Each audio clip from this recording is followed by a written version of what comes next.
Hello and welcome to Yorkshire Voice on Friday the 27th of March. I'm Hannah de Villiers. And I'm Timmy Fekete. On the programme tonight, Mind the Gap, uproar as commuters criticise a £7.8 million upgrade of a train station. The fall of Fergie, the former Duchess, is stripped of a key honour by York Council.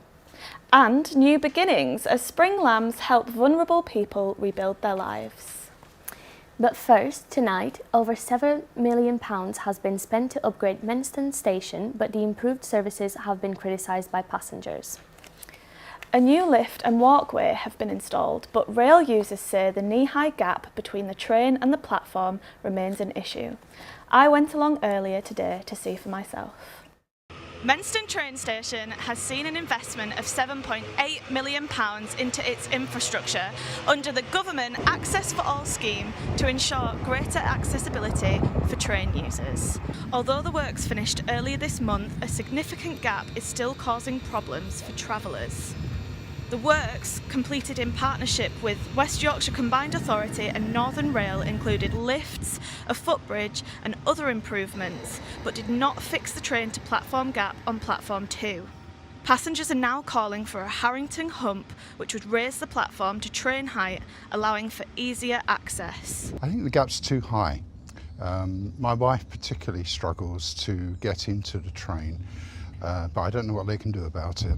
We're all grateful residents that we've still got it because it's very useful getting into Leeds and down to London. We'll just have to put up with that. I had an incident recently where my sister-in-law, who is partially disabled, she has a problem with her legs, and she actually fell getting onto the train and her leg went down between the train and the platform. It literally happened 2 months ago, so she now won't travel from this station. She gets a train to Guiseley instead when she visits us because she's really concerned about getting the train on her own. It is really dangerous. Something needs to be done about it. A spokesperson for Network Rail said step-free access to and between the platform is provided by a modern, fully accessible footbridge with lifts and an accessible footpath. They say the investment is making a difference to people with reduced mobility travelling with prams and luggage. Northern's Passenger Assist remains available for those needing support. The people of Menston have seen it, they've said it, let's hope it gets sorted. Well, if you tuned in yesterday, you may remember our reporter spoke to people in York about whether Sarah Ferguson should be allowed to keep the honorary title of the Freedom of York. It follows controversy over her links to the convicted paedophile Jeffrey Epstein. Last night, York councillors decided to strip the former royal of the title in a unanimous vote. Our reporter, Barney Nightingale, in York for us now. I'm here outside York City Council offices where last night councillors voted to remove the honour of the Freedom of the City of York from Sarah Ferguson. This is a title that she's held since 1987 due to her marriage to Andrew Mountbatten Windsor, which was voted on unanimously last night to be removed. Today we've been speaking to members of the public in York to understand their opinions on this decision. She's very deserving of what she's got. Take it away from her. I mean, the royal family shouldn't exist anyway, and it's just one big soap opera. Leave her alone, let her make the mistakes we all make, and just let her get on with it. I don't care about Sarah Ferguson, and I think you'll find most people don't. I think they should be locked up. What I think about Sarah Ferguson is that she puts money before morals. She's done some stupid things. I don't know how much is illegal and what's illegal, but she has done some stupid things, and she shouldn't have it, should she? This decline in popularity comes from millions of documents that were released by the US Department of Justice relating to the late convicted sex offender Jeffrey Epstein, where Andrew Mountbatten Windsor and Sarah Ferguson's relationship with Epstein came under scrutiny by the public and have seen their royal titles removed last year.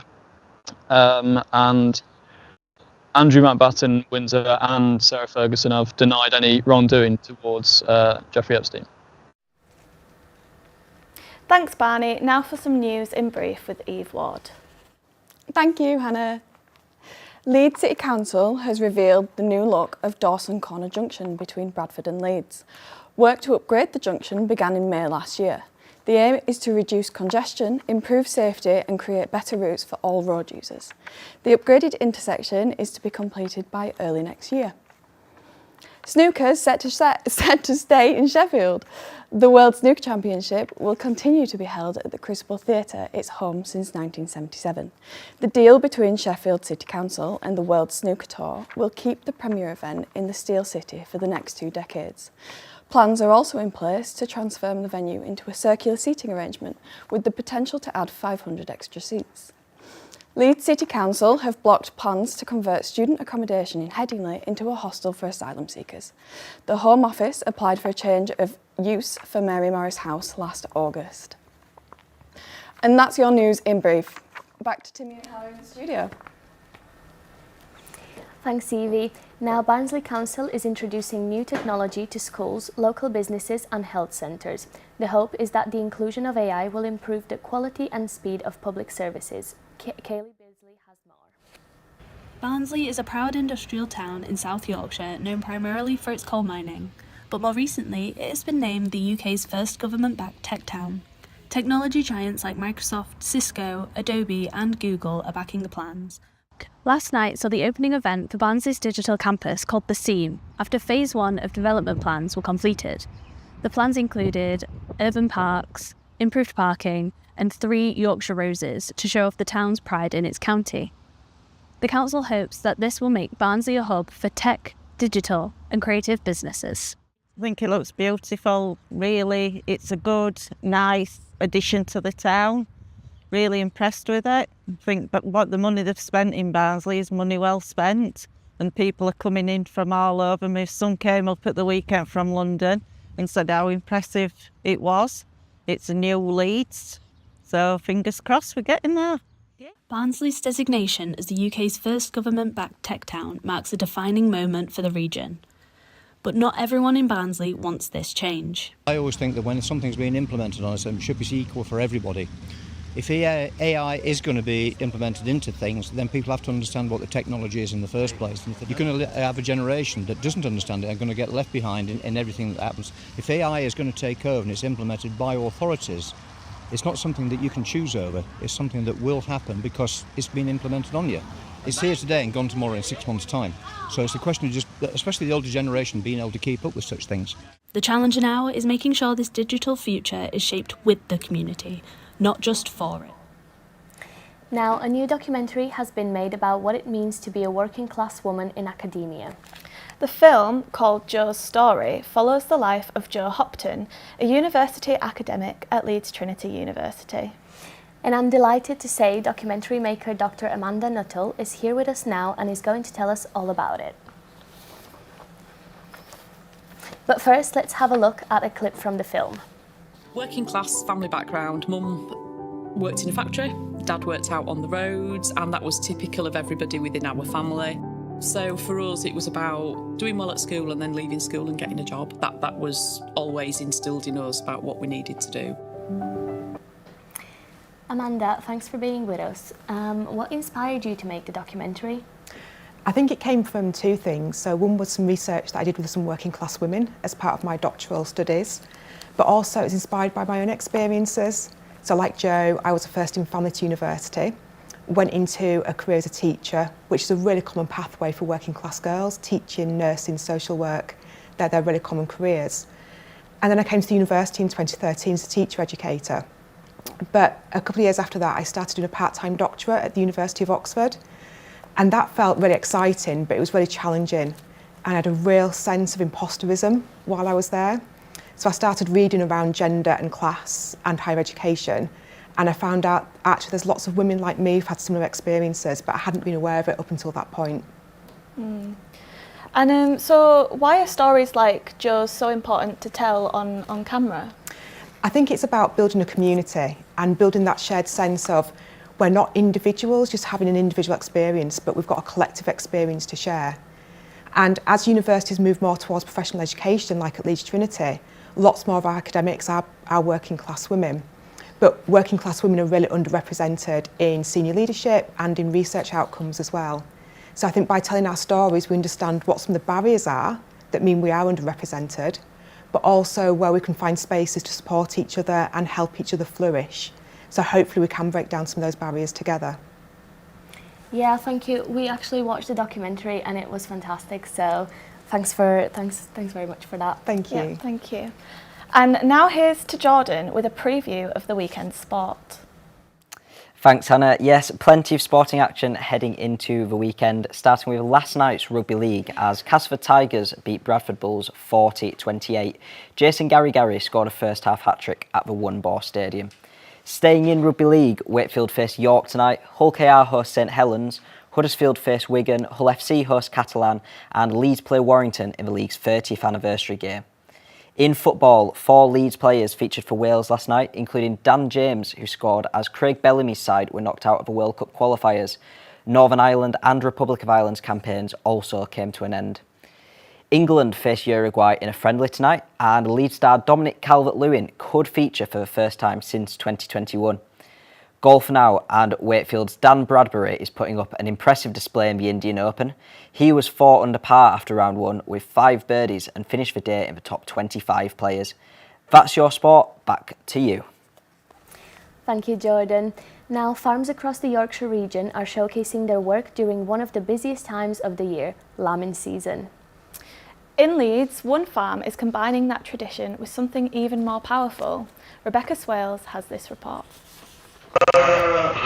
Spring is here. For many farmers, lambing season is well underway. On the outskirts of Leeds is a farm with a big difference, Crag House Farm. Although lambing season welcomes a new life on farms across the country, at this farm, those beginnings go beyond the fields. Caring for Life is a Christian charity that looks after adults at risk. Adults come up to different projects on the farm. This is the agricultural project, and we have the sheep, and then we also have cows. And also our breed of cows are very docile, so they're a gentle breed that works well with the guys that we look after. They get to spend time on the farm and learn new skills, and it's great. I love that we get to share it with the guys that come up, and they just get to do things that they've maybe never done before, and get to experience new life in the lambs or in the calves, or just the variety of different things. Lambing is when we bring all the sheep in to have their babies.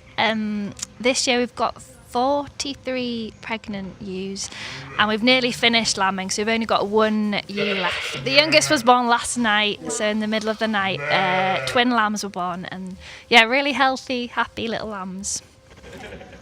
Spring may mark the start of life for these lambs, but here in Leeds it's also a fresh start for people rebuilding theirs. Rebecca Swales for Yorkshire Voice. And now it's time to find out what the springtime weather has in store for us, as well as the lambs this weekend. Honor Doyle is out in Horsford making the most of the sunshine. Thanks, Libby. Yes, I'm here under the blue sky, and this weekend it's going to be fairly mixed across the region with a combination of cold, sunshine, showers and some breezier conditions. This evening will be damp and cloudy around Leeds and Bradford, as well as parts of South Yorkshire. There's also possible light rain over in East Yorkshire.